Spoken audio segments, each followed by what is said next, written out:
Sometimes your dreams are your best friends, telling you that one day things will work out just like you always wanted. But my dreams became nightmares, and I never saw it coming. You see, I was killed in my very own kitchen, and nobody knows who did it but me.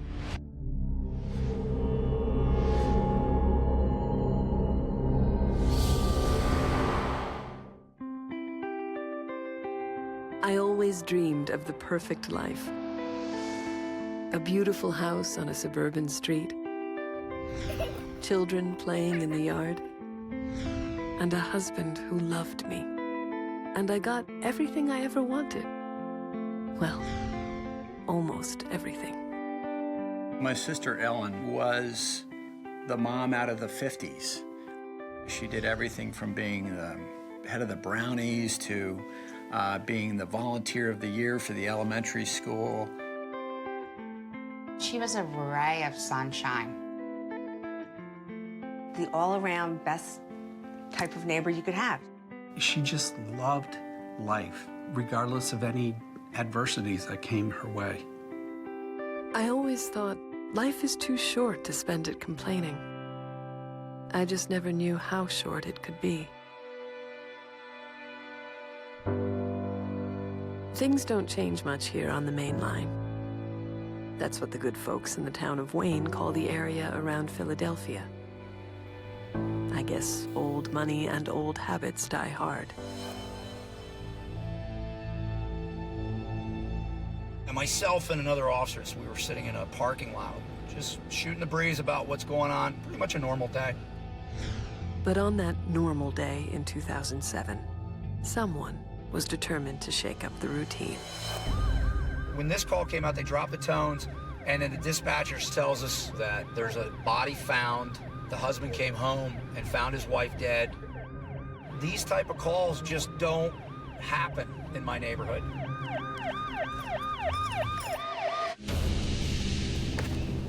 Directed the first officer to go interview the caller who was at the entrance to the garage area. He was hyperventilating. You know, with the situation, finding your wife on the floor of your kitchen area, he was in a bad way. Once we came into the house and entered the room, it was obvious there was a body in the kitchen area. So it was an awful lot of blood. One of the more bloodier scenes that I've seen in my career. At that point, we start notifying our supervisors and our detectives to get a hold of county detectives because we definitely have a crime scene.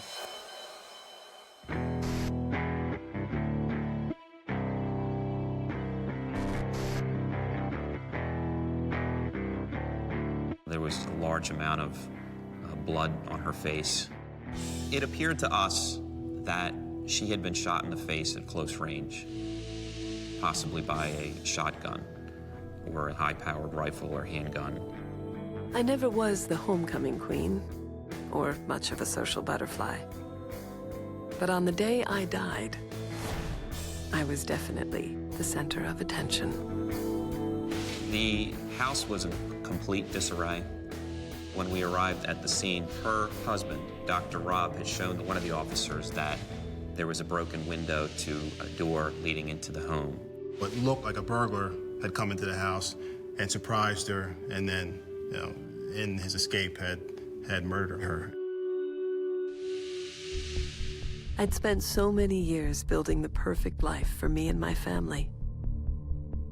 I just never dreamed someone could take it all away.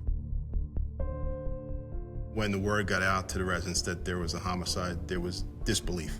The neighbors were all calling and saying, "Oh my God, we have an intruder in the neighborhood." This just didn't happen on the main line. It didn't happen in Wayne. Me? A murder victim? It's hard to believe that someone would pick me out. Now everyone in town wants to know, what made me so special? We did start knocking on doors of neighbors and speaking to them. Did you hear anything today? Did you see anything suspicious today?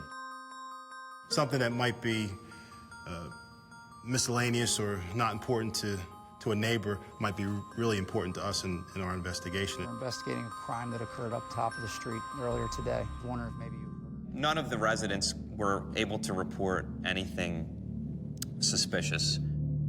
But thankfully, the detectives on my case are just getting warmed up. We pulled every single report that we could find of residential burglaries in the area. We're looking for any type of burglars who may have been in a confrontation with a homeowner, who may have assaulted a homeowner. If there was any suspects or any arrests made, we would find out who those people were and find out where they were on that day. How long have you known them for? When we looked at all those comparisons of burglaries in the area, we could not find anything that matched what we had that day. God bless them, but the local police, they aren't used to investigating a murder. But lucky for them, my autopsy results are in, and some things about my murder will get a little clearer. The results of the autopsy were that she was not shot in the face, that she was beaten to death with some type of object. Everybody, from trained detectives to ballistic people, thought that she had been shot, and then to find out that she had blunt force trauma was a shock, yes. I never saw what it was that killed me. I just closed my eyes and hoped it would be over soon. And it was. To do that type of damage to a human being is not something normal for a burglar to do. A burglar wants to get in and get out without any trouble. It was just such an overkill. It would seem that Ellen Robb was the target of this crime. Which means there is an honest-to-goodness murderer on the main line.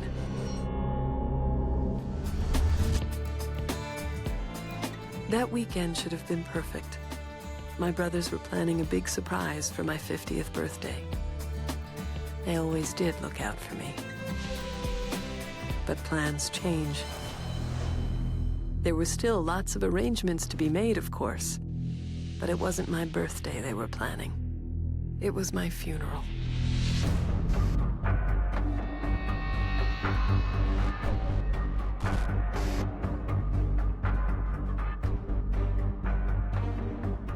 I had never seen anybody beaten so badly before in my life or in my career as a police officer. For that person to do that type of damage, it seemed like that person was angry, and there was something more going on than just you're a burglary. When we look back at the crime scene, the home invasion theory was losing credibility because of all the things that didn't add up. For one, there was a broken window in the rear of the home, but that glass that was strewn like approximately 5 feet from the actual window, the person would have had to enter, close the door behind them, and then walk through this glass. Well, the glass was pristine. There was no indication that anybody walked on that glass at all. The other part of the scene that was a problem was there was nothing that appeared to be taken. In fact, there was money sitting on the desk of where Dr. Robb sat, and that had not been disturbed. My husband had a good job, and we always had nice things, but certainly nothing worth killing over. No, the police were on the right track. My killer had much more than money on his mind.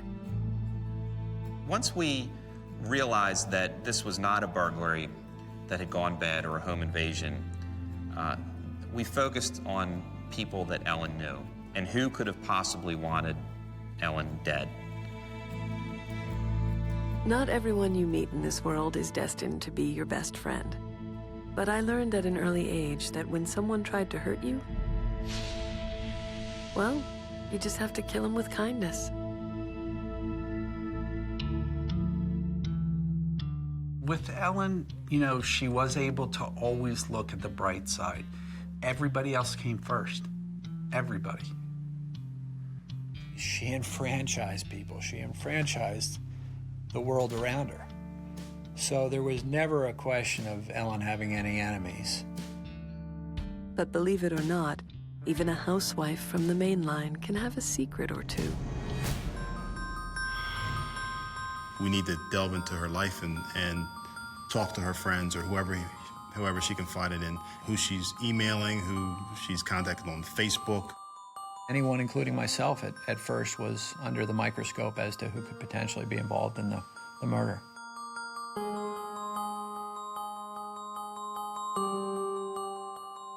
Upon speaking to Ellen Robb's friends and family, we found out that the state of Ellen Robb's marriage with Dr. Rafael Robb was bad. According to her friends, according to her family, the marriage had been bad for several years. Mother always said marriage isn't a walk in the park. But there's only so much you can cover up with makeup.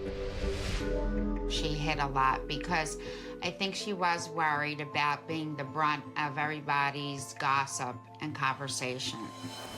She didn't want to admit to the level of degradation she was subject to on a regular basis. And while we certainly knew it wasn't a healthy relationship, we had no idea how unhealthy of a relationship it was. We also learned very quickly that Ellen had filed for divorce. After all, there's only so much a woman can take. But I wasn't going to walk away empty-handed.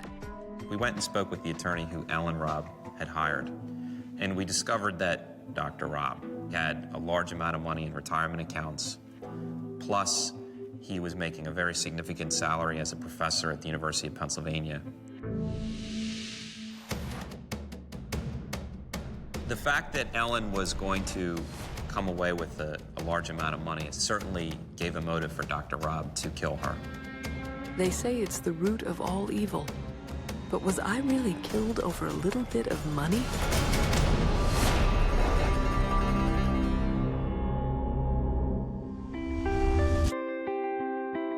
I can remember my wedding like it was yesterday.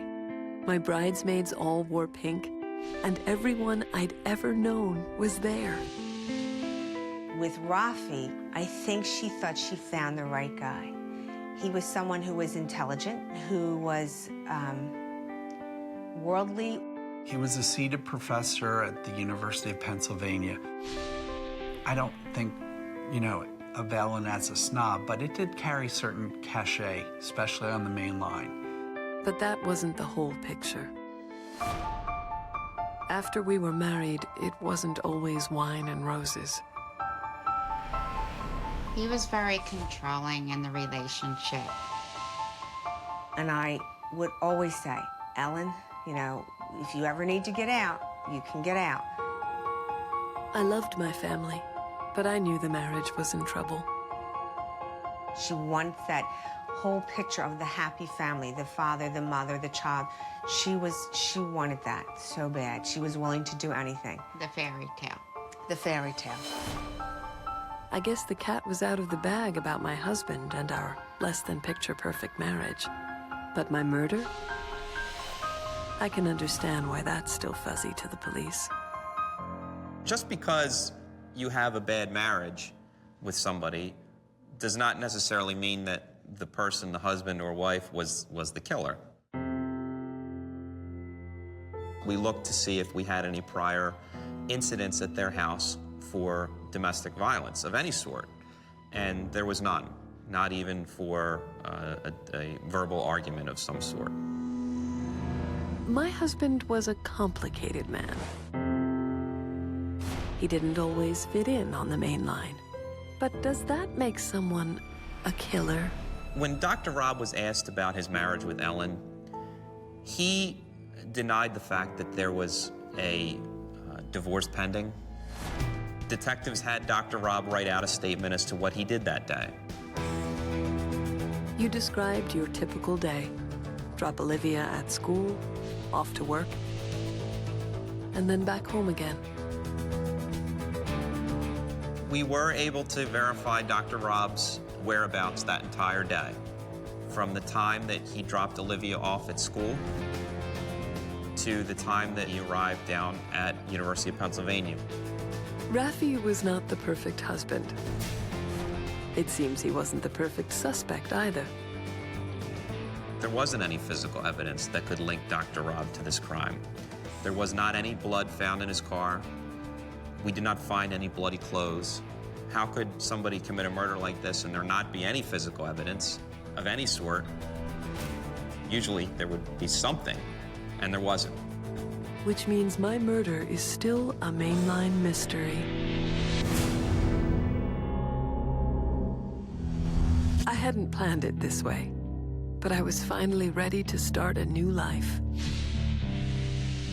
She was going to move out and go into a new place with herself and Olivia and begin a whole new life. And she was literally days away from that. Now everyone's convinced that my husband would have done anything to stop me from leaving with his daughter and his money. The only problem? Rafi had an alibi. We wanted to catch Dr. Robb lying about certain things, and we wanted to put holes in his story. But that wasn't going to be easy. Rafael was a professor of economics. He also co-created the game theory, which is widely now used within economics and other disciplines. Because of the game theory, he was always kind of considering every single angle of what was going on. The glass company had called the station and said, "Is it okay if we come over and install or repair the glass at this home? Is this crime scene released?" And that's when we decided we had a really good opportunity here.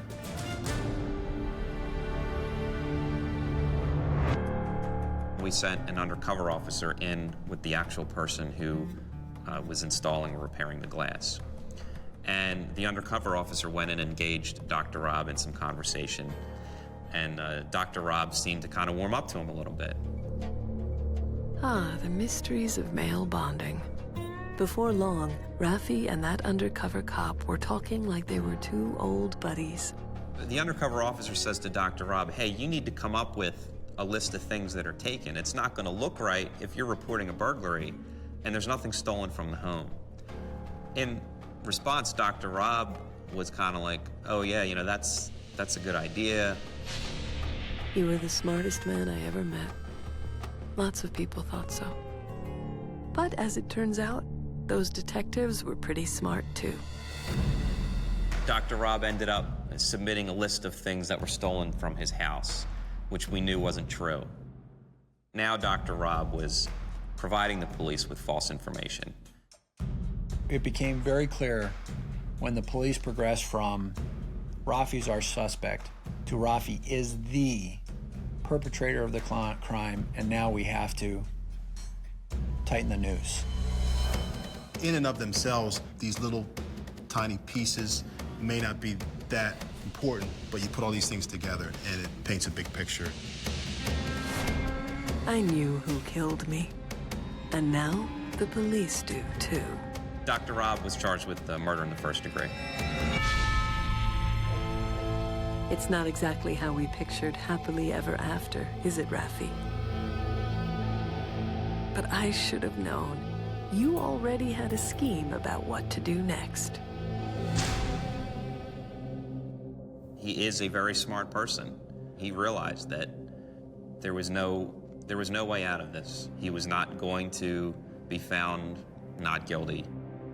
With the cards stacked up against him, Rafi plays his final hand. He doesn't want to go on trial, so he confesses and tells them his version of how I died.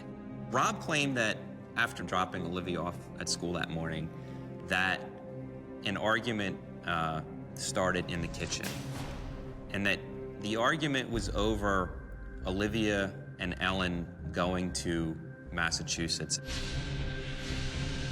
He had been controlling Ellen all this time, and she was getting out. And he could not live with the fact that he was going to lose the game. He was right about that.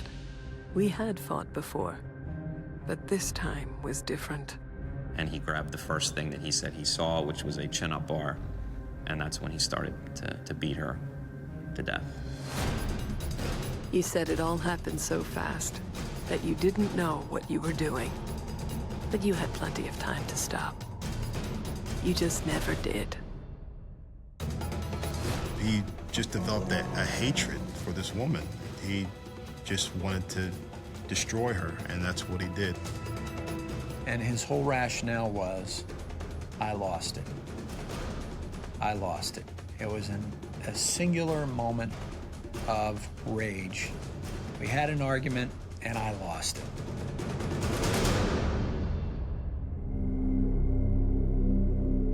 Dr. Robb pled guilty to voluntary manslaughter, and he was sentenced to 5 to 10 years in prison.